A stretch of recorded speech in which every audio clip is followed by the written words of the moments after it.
Ce qui vient de se jouer à Moscou n'est pas une réunion diplomatique. C'est un avertissement historique. Les Américains débarquent en urgence, les Russes posent les conditions et l'Ukraine cherche l'aide du regard. Au fond, il n'y a que deux options. Soit nous libérerons ces territoires par la force, soit les forces ukrainiennes les quitteront et cesseront le combat. Zelensky court d'une capitale à l'autre, rejeté par Washington, ignoré par l'Europe, poursuivi par les scandales et rattrapé par la réalité militaire. L'armée russe avance, inexorablement. Pendant ce temps, Trump et Poutine négocient, contournent Kiev et redessinent l'avenir du conflit. Washington se divise. L'Europe panique. Moscou annonce froidement pas de paix sans reconnaissance du territoire russe et aucune concession. Les masques tombent avec les illusions aussi. Ce qui sortira de Moscou va décider non seulement du sort de l'Ukraine, mais de la place des États-Unis, de l'Europe et de la Russie dans le monde à venir. Je vous explique tout sur Penser le Monde. L'envoyé spécial américain Stephen Witkoff a-t-il vraiment réussi, comme l'assure Donald Trump, à refourguer à la Russie une version mise à jour de son plan de paix pour l'Ukraine? C'est en tout cas la grande question que beaucoup se posaient après la rencontre entre la délégation américaine et les responsables russes à Moscou. Mais déjà, première curiosité, qui est venu et dans quel état d'esprit la personne est venue ou les personnes sont venues? C'était quand même la 6e visite de Witkoff à Moscou depuis janvier 2025. À ce rythme-là, il va connaître les trajets du métro aussi bien que certains habitants de Moscou. Après une réunion marathon de 5 heures de temps, Yuri Uchakov, le conseiller de Poutine, a expliqué qu'aucun compromis clair n'a encore émergé. Quelques propositions américaines semblent acceptables, mais dans l'ensemble, on n'est pas d'accord pour le mariage. Pourtant, il a qualifié la discussion d'utile, constructive et d'assez fournie. Bref, en gros, c'est une façon de dire on a causé, mais on n'a pas signé. Mais ce qui est important, c'est que la discussion a été extrêmement utile. Et je le souligne à nouveau, les partis ont revendiqué leur volonté de travailler pour un règlement pacifique en Ukraine. Uchakov a précisé que plusieurs pistes de plan avaient été étudiées. Il a fait comprendre qu'ils n'ont pas débattu de tournure exacte ni de propositions claires et précises. Ils ont juste regardé le fond du document américain. La possibilité de discuter des perspectives de travail à venir pour parvenir à un règlement pacifique de la crise ukrainienne. Avec les collègues américains, avons discuté du contenu des projets, des documents que les Américains ont transférés à Moscou. Nous n'avons pas discuté de formules concrètes et de propositions concrètes sur le fond de ce qui doit sortir des documents américains, mais nous nous sommes mis d'accord sur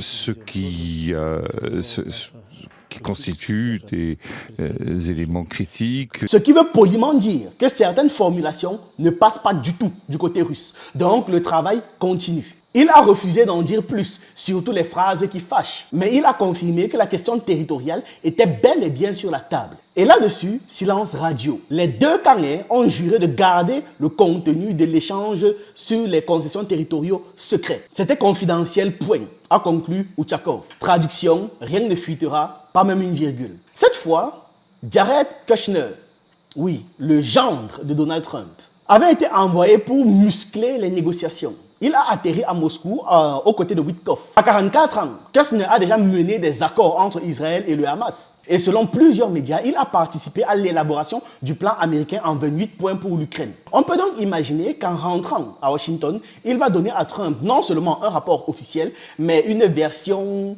cinéma racontée en tête-à-tête à son beau-père. Et s'il fallait transmettre une information urgente au chef, pas de souci, il y a toujours une ligne sécurisée disponible à l'ambassade américaine à Moscou. Et d'après ce que l'on sait, les Américains l'ont utilisé dès qu'ils ont quitté le Kremlin. Dans la presse occidentale, cette réunion a été présentée comme presque décisive, vu l'attente qu'il y avait derrière. Et visiblement, l'ambiance était positive.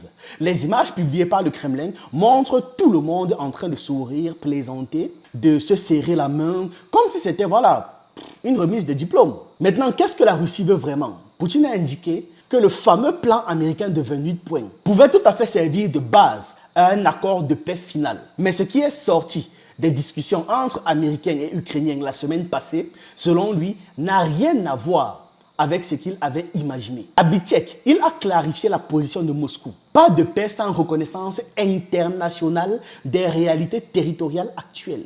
Pour être clair, c'est une manière de dire la Russie veut que le monde admette que certains territoires sont la souveraineté russe et que toute tentative de reprendre ces terres-là sera considérée comme une attaque contre la Fédération de Russie parce que c'est russe. Donc avec toutes les conséquences militaires que cela implique. Je tiens à vous rappeler que la Russie est également dotée d'un certain nombre d'armes suffisamment lourdes. Et si jamais les intérêts nationaux de la Russie sont menacés, nous allons sans aucun doute utiliser toutes les armes qui sont à notre disposition. C'est très sérieux. À l'inverse, si ces zones ne sont pas reconnues comme russes, n'importe quelle riposte pourrait être vue comme une méprise légitime d'un territoire ukrainien. Deux visions complètement opposées. C'est pour ça qu'on a besoin d'une reconnaissance, a dit Poutine, et pas une reconnaissance de l'Ukraine. En tout cas, pas aujourd'hui. Parce que selon lui, la question de la reconnaissance juridique de la Crimée et du Donbass comme territoire russe doit être négociée directement entre Moscou et Washington. Oui, vous avez bien entendu. Même pas besoin que Kiev soit dans la pièce pour cette partie du débat. La pression maximale des Américains pour trouver quelque chose. Ça risque encore une fois de se faire à notre détriment. Oui, et on voit bien que l'objectif de Donald Trump, c'est d'avoir ces fins de guerre comme autant de trophées qui lui permettraient peut-être d'avoir le prix Nobel de la paix. Et ce qui est intéressant, c'est que Trump déplore toujours ce conflit ukrainien, mais il déplore pas le fait que les Russes aient envahi le pays voisin. Il déplore pas le fait que les Russes aient pris possession de façon totalement illégale de 20% du territoire d'un État souverain. Ce qu'il déplore, c'est la guerre, parce qu'il dit la guerre, il y a beaucoup de morts, c'est un gros gâchis, ce qui est vrai, mais on a le sentiment que la dimension géopolitique et encore plus la dimension de droit international, elle est complètement passée à l'as. Ce qu'il faut, c'est que la guerre s'arrête, point. Et tant pis si ça doit se faire au détriment des Ukrainiens. Je dois récapituler un peu ce qui s'est passé et dire réellement ce qui a été discuté à Moscou. Il y a une délégation américaine qui s'est rendue à Moscou pour présenter une version ajustée du plan de paix modifié après les discussions américano-ukrainiennes de Genève le 23 novembre 2025. Cette nouvelle mouture avait été transmise aux Russes quelques jours avant la rencontre selon certaines rumeurs. Le camp de Zelensky l'aurait même validé. Uchakov a expliqué qu'en plus de la version originale du plan, la Russie avait reçu 4 autres documents. Si on parle de nombre, l'un d'eux contenait 27 points, a-t-il glissé. D'après lui, ce plan de Trump a bel et bien été envoyé à Moscou. Ok, ça c'est noté. Mais il n'a même pas été débattu en séance. Premier point. Les autres documents, mystère, on ne sait pas. Donc, Ochakov n'a rien dévoilé, sinon qu'ils avaient tous un objectif commun, poser les bases d'un règlement durable du conflit ukrainien. Du côté des médias occidentaux, on a expliqué que Kiev pourrait accepter la majorité des propositions de Trump, sauf 3. La réduction imposée de la taille de l'armée ukrainienne, apparemment, il veut discuter. L'abandon de l'adhésion à l'OTAN, il dit qu'il est contre ça, alors que c'est pour ça que la guerre a commencé. Et les concessions territoriales. Mais après Genève, il y a eu une autre rencontre entre Américains et Ukrainiens, cette fois à Miami le 30 novembre. Et là, les résultats auraient été encore plus maigres. Le média ukrainien Strakna rapporte que Washington et Kiev ne se sont mis d'accord sur aucune des questions centrales. Les Ukrainiens ont refusé l'idée de retirer leurs forces du territoire de la République populaire de Donetsk en avançant des arguments constitutionnels, les pressions de l'opinion publique et surtout en avançant un petit détail qui ne correspond pas du tout à la situation réelle, que c'est l'Ukraine qui domine la zone. Kiev, qui pourtant subit une lourde défaite, continue d'exiger un cessez-le-feu sur les lignes actuelles de combat, alors que c'est eux qui sont en train de perdre. Et seulement après, dit-elle, on pourra discuter des territoires. Même refus catégorique sur l'abandon de l'adhésion à l'OTAN, que la constitution ukrainienne inscrit cette ambition noir sur blanc. Donc, pas question d'y toucher. The Wall Street Journal rajoute que la question des garanties de sécurité pour Kiev reste également pendante après les discussions de Miami, donc du 30 novembre. Zelensky utilise une tactique bien connue. Il ne rejette jamais frontalement les propositions américaines. Ça lui coûterait cher, sinon très très cher. Mais Il court juste rapidement demander conseil à ses partenaires européens pour que les Européens tentent d'influencer Washington. Sauf que cette fois, à Washington, la manœuvre semble griller. C'est pas passé. Les Européens qui comptaient débarquer pour pouvoir jouer les conseillers n'ont finalement jamais été reçus. La Maison-Blanche a refusé de les recevoir. Et franchement, après ce qu'on observe, l'administration Trump commence à en avoir marre de voir Zelensky courir se plaindre à maman à chaque désaccord. Dans cette affaire, l'Europe de toute façon ne peut s'en prendre qu'à elle-même. Elle s'est mise hors jeu, toute seule, comme une grande. Et c'est même Poutine aussi qui l'a souligné. Toutes ces provocations visent surtout à bloquer le processus de paix en posant des exigences impossibles à accepter pour Moscou. Et ils le savent.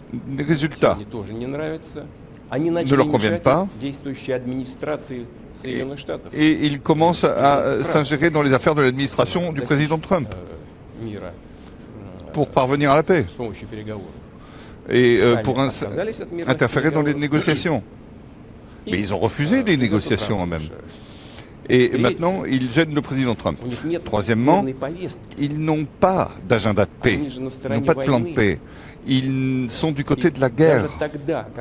Et même quand ils essayent de faire évoluer les propositions de Trump, et nous le voyons régulièrement, toutes les évolutions, tous les changements vont vers une chose, vers, en fait, le blocage de tout processus de paix. Et en posant des exigences qui sont tout à fait inacceptables pour les Russes, et ils le savent. Et ainsi, ils sabotent le processus de paix. Autrement dit, l'Europe parle fort, mais dit des choses qu'aucune des deux parties n'a même envie d'entendre. Et surtout les Russes. Est-ce que les États-Unis ont changé de stratégie? Selon Politico, oui, surtout depuis que le secrétaire d'État Marco Rubio a rejoint la discussion. Je pense que nous avons encore progressé aujourd'hui, mais il reste encore du travail. C'est délicat, c'est compliqué. Il y a beaucoup de variables et il y a évidemment une autre partie impliquée. Au départ, c'était juste Dan Driscoll, le secrétaire de l'armée, qui avait posé aux Ukrainiens et aux Européens un choix brutal. Accepter le plan en venue de point ou faire face à une situation encore pire. Mais quand Rubio est entré dans la scène à Genève, l'atmosphère a changé. Un diplomate d'un pays de l'OTAN resté anonyme, un classique bien évidemment, affirme même que l'arrivée de Marco Rubio a été cruciale. Après Genève, le rythme des négociations a ralenti à un niveau monumental, ce qui serait une bonne nouvelle visiblement pour eux. Un autre responsable européen glisse que jusque-là, c'était surtout J.D. Vance qui dirigeait toute l'opération. Avec Rubio dans l'équation, la délégation américaine serait devenue un peu plus flexible. Il existe une fracture interne dans l'administration américaine sur les questions ukrainiennes, alimentée par des rivalités politiques entre Vance et Rubio, deux candidats potentiels pour succéder à Trump en 2028. Et pour simplifier l'analyse, il y a le camp Vance-Witkoff. Pour eux, le problème principal, c'est Kiev. Il faut mettre le plus de pression sur Zelensky. Puis on a le camp Rubio. Le problème, c'est Moscou, de son côté. Donc, il faut durcir les sanctions et taper encore plus fort sur la Russie. Évidemment, Vance et Rubio ont immédiatement démenti ces rumeurs. Ils ont dit que voilà, ils ne sont pas en compétition l'un contre l'autre. Selon eux, ce sont des mensonges médiatiques pour saboter les projets de Trump. On connaît la chanson. On connaît tous la chanson. De toute façon, le principe en politique, c'est de ne jamais dire la vérité. Ou alors, effectivement, ils n'ont pas de problème, mais, ils sont programmés pour pouvoir créer ce faux problème l'un contre l'autre. Ou du moins, cette fausse rivalité. On pourrait parler plus en profondeur du fait qu'il y a un certain nombre d'analystes très méticuleux, très posés, très concentrés, qui parlent de cette proposition de paix-là comme étant un troisième accord Minsk. Je ferai une vidéo pour vous expliquer la situation. Et j'ai trouvé l'analyse extraordinairement intéressante. Bref, on revient et on peut se poser une question. Est-ce qu'il y a vraiment une fracture? Vous avez ma théorie, peut-être que oui, peut-être que non. Est-ce qu'il y a un désaccord très sérieux? Probablement. Est-ce que ce désaccord, il est créé ou réel? Peut-être que oui, peut-être que non. On doit juste savoir si les désaccords sont suffisamment importants pour faire dérailler les discussions de paix. Et c'est justement là toute la question. Et pour l'instant, personne n'a la réponse. Ces derniers jours, Zelensky a traversé l'Europe dans tous les sens. Littéralement, un peu comme un chat mouillé qui cherche un coin sec dans la maison pour se cacher, pour s'abriter. Il comptait aussi faire un saut à Washington, mais on ne l'a tout simplement pas laissé entrer. On a refusé toute réunion avec lui. Visiblement, l'idée de rentrer à Kiev n'emballe pas non plus Zelensky, il ne veut pas rentrer dans son pays. Entre un scandale de corruption qui éclate au pays et des nouvelles qui tombent sans arrêt sur le front et sur à quel point il perd du terrain, je peux comprendre qu'il prenne tout son temps pour rentrer chez lui. Paris, Berlin, Dublin, Où est-ce qu'il va s'arrêter? Voilà que Emmanuel Macron, le président français, a même défendu le scandale de corruption en Ukraine et a trouvé le moyen d'accuser la Russie dans un sujet qui concerne l'Ukraine. Pour ce qui est des questions de corruption, je laisserai le président Zelensky répondre, nous sommes très vigilants. Mais les entités en charge ont été créées, renforcées, et elles font leur travail librement. Les décisions qui devaient être prises ont été prises de manière souveraine par les décideurs ukrainiens. Est-ce que notre rôle est de donner des leçons, nous, à l'Ukraine? Pas vraiment. Il a pu nous arriver d'avoir d'ailleurs des scandales de ce type. Une démocratie doit s'honorer de savoir les régler avec une justice indépendante et en sachant justement poursuivre tous les décideurs, quels qu'ils soient. Je note que vous n'aurez jamais de problème de corruption en Russie.